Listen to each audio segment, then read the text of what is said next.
നമുക്കിപ്പം റോഷി പാലുണ്ട് തലസ്ഥാനത്ത് നിന്നും കൂടുതൽ വിവരങ്ങളുമായി. റോഷി, തദ്ദേശ തെരഞ്ഞെടുപ്പിന്റെ കാഹളം ഉയരുകയാണ്. ഔദ്യോഗിക പ്രഖ്യാപനത്തിന് മുൻപ് തന്നെ സ്ഥാനാർത്ഥി പ്രഖ്യാപനവുമായിട്ട് കോൺഗ്രസ് ഞെട്ടിക്കുകയാണ്. അതും MLA ആയിരുന്ന ഒരാൾ, ശബരിനാഥനെ പോലെയുള്ള ഒരു നേതാവിനെ തന്നെ തദ്ദേശ സ്ഥാപനത്തിൽ കോർപ്പറേഷൻ പിടിക്കാൻ രംഗത്തിറങ്ങുന്നതിലൂടെ കോൺഗ്രസ് നൽകുന്ന സൂചന വളരെ വ്യക്തവുമാണ്. 2020 അന്ന് BJP കോർപ്പറേഷനിൽ മത്സരിക്കുന്ന സമയത്ത് പറഞ്ഞിരുന്ന മുദ്രാവാക്യം തലസ്ഥാനത്ത് പ്രധാനമന്ത്രി എത്തുമ്പോൾ സ്വീകരിക്കാൻ നഗരസഭാധ്യക്ഷനായി ഞങ്ങളിൽ ഒരാൾ ഉണ്ടാവും എന്നുള്ളതായിരുന്നു. പക്ഷേ അന്ന് BJPക്ക് അത് നടന്നില്ല. അന്ന് മത്സരം LDFും BJPയും തമ്മിലായിരുന്നു.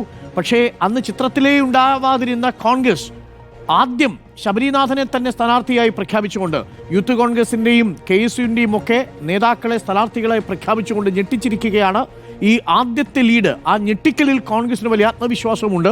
അപ്പോൾ ഒരു ശക്തമായ ത്രികോണ മത്സരത്തിന്റെ ചിത്രമാണോ തിരുവനന്തപുരത്ത് തെളിയുന്നത്, റോഷി? അരുൺകുമാർ, കോൺഗ്രസ് ഈ തവണ മുന്നേറ്റമുണ്ടാക്കാൻ തന്നെയാണ് അവർ നേരത്തെ തന്നെ പദ്ധതികൾ ആസൂത്രണം ചെയ്തത്. അതിൽ ഏറ്റവും പ്രധാനപ്പെട്ടത് സ്ഥാനാർത്ഥികളെ ആദ്യം രംഗത്തിറക്കുക എന്നതാണ്. നമുക്കറിയാം, കഴിഞ്ഞ പല നിയമസഭാ ഉപതെരഞ്ഞെടുപ്പുകളിലും UDFന്റെ സ്ഥാനാർത്ഥിയെ ആദ്യം രംഗത്തിറങ്ങി മേൽക്കൈ നേടുന്ന ഒരു പതിവുണ്ടായിരുന്നു. ആ പതിവ് തദ്ദേശ തെരഞ്ഞെടുപ്പിലും പരീക്ഷിക്കാൻ തീരുമാനിച്ചു. തിരുവനന്തപുരത്തെ സംബന്ധിച്ചിടത്തോളം സംഘടനാ സംവിധാനം ഏറ്റവും ദുർബലമായ ജില്ലകളിലൊന്ന്. കാരണം നിയമസഭാ മണ്ഡലം അത് ഒന്ന് മാത്രമാണ് UDFനൊപ്പമുള്ളത്.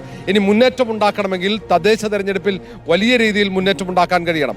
അതുകൊണ്ട് തന്നെയാണ് K മുരളീധരനെ പോലെയുള്ള പ്രഗത്ഭനായ നേതാവിനെ തന്നെ തിരുവനന്തപുരം കോർപ്പറേഷന്റെ തെരഞ്ഞെടുപ്പ് ചുമതല നൽകിയതും. ഏതാണ്ട് 4 മാസമായി മുരളീധരൻ തിരുവനന്തപുരത്ത് ക്യാമ്പ് ചെയ്ത് പ്രവർത്തനങ്ങൾ ഏകോപിപ്പിക്കുന്നു. സീറ്റ് വിഭജനം മുതൽ സ്ഥാനാർത്ഥി നിർണയം വരെ ഓരോ കാര്യങ്ങളിലും മുരളീധരൻ കൃത്യമായി ഇടപെട്ടു. നാളെ തിരുവനന്തപുരത്ത് പ്രചാരണ ജാഥ തുടങ്ങിയാണ് K മുരളീധരന്റെ നേതൃത്വത്തിൽ. 3 ദിവസത്തെ പ്രചാരണ ജാഥയാണ് നഗരസഭ ഭരണത്തിനെതിരെയുള്ളത്. അങ്ങനെ വലിയ പദ്ധതികൾ ആസൂത്രണം ചെയ്ത് ആത്മവിശ്വാസത്തോടെയാണ് തെരഞ്ഞെടുപ്പ് രംഗത്തേക്ക് എത്തുന്നത്. കഴിഞ്ഞ തെരഞ്ഞെടുപ്പിൽ 10 ഡിവിഷൻ മാത്രമാണ് UDFനൊപ്പം നിന്നത്. കാരണം ഏറ്റവും മോശമായ പ്രകടനമായിരുന്നു കഴിഞ്ഞ തവണ ഉണ്ടായത്.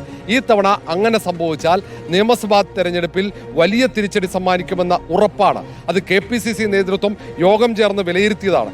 ഏറ്റവും ഒടുവിൽ സാഹചര്യങ്ങൾ അനുകൂലമാണെന്ന് മനസ്സിലാക്കി തന്നെയാണ് സ്ഥാനാർത്ഥികളെ നേരത്തെ നിശ്ചയിക്കുന്നതെന്ന് കോൺഗ്രസ് നേതൃത്വം പറയുന്നു. അതേസമയം മറുഭാഗത്ത് LDFും NDAയും ഒരുപോലെ ആത്മവിശ്വാസത്തോടെ മുന്നേറുന്നുണ്ട്. LDFനെ സംബന്ധിച്ചിടത്തോളം ഈ തവണ ഭരണം നിലനിർത്താൻ കഴിയും എന്ന ആത്മവിശ്വാസമാണ്. NDAക്ക് ഇത് ഏറ്റവും പ്രധാനപ്പെട്ട അവസരമാണ്. രാജീവ് ചന്ദ്രശേഖർ തന്നെയാണ് ഈ പ്രചാരണത്തിന്റെ ചുമതല ഏറ്റെടുത്തിരിക്കുന്നത്. ഈ തവണ കോർപ്പറേഷനിൽ സ്വാഭാവികമായും താമര വിരിയും എന്ന ഒരാത്മവിശ്വാസമാണ് BJPയുടെ സംസ്ഥാന നേതാക്കൾ ഉൾപ്പെടെ പറയുന്നത്. VV രാജേഷ് അടക്കമുള്ളവർ, നേരത്തെയുള്ള കൗൺസിലർമാർ എല്ലാവരും മത്സരരംഗത്തുണ്ടാകും. അവർക്ക് ആ പ്രദേശങ്ങളിലുള്ള സ്വാധീനം അത് ഉപയോഗിച്ച് കൂടുതൽ പേരെ വിജയിപ്പിക്കാൻ കഴിയുമെന്ന് കണക്കുകൂട്ടുന്നു. അതേസമയം LDF ആണെങ്കിൽ ഏറ്റവും പരിചയസമ്പന്നരായ ആളുകളെ തന്നെ രംഗത്തിറക്കുന്നു. UDF ശബരിനാഥനെ രംഗത്തിറക്കി ഞെട്ടിക്കുകയാണ്. വലിയ പോരാട്ടത്തിന് കളമൊരുക്കുകയാണ് ചെയ്തത്. മാത്രവുമല്ല, യൂത്ത് കോൺഗ്രസിന്റെ സംസ്ഥാന ഭാരവാഹികൾ, KSU, കോൺഗ്രസിന്റെ DCC ഭാരവാഹികൾ അടക്കമുള്ള പ്രധാന നേതാക്കളൊക്കെ കളത്തിലിറങ്ങി. 48 സ്ഥാനാർത്ഥികൾ നാളെ രാവിലെ മുതൽ തന്നെ ഓരോ ഡിവിഷനിലും വോട്ട് തേടി തുടങ്ങും. തെരഞ്ഞെടുപ്പ് പ്രഖ്യാപനം ഇതുവരെ വന്നിട്ടില്ല. ഒരുപക്ഷെ 10-ാം തീയതിക്കുള്ളിൽ തെരഞ്ഞെടുപ്പ് പ്രഖ്യാപിക്കുമെന്നാണ് കണക്കുകൂട്ടുന്നത്.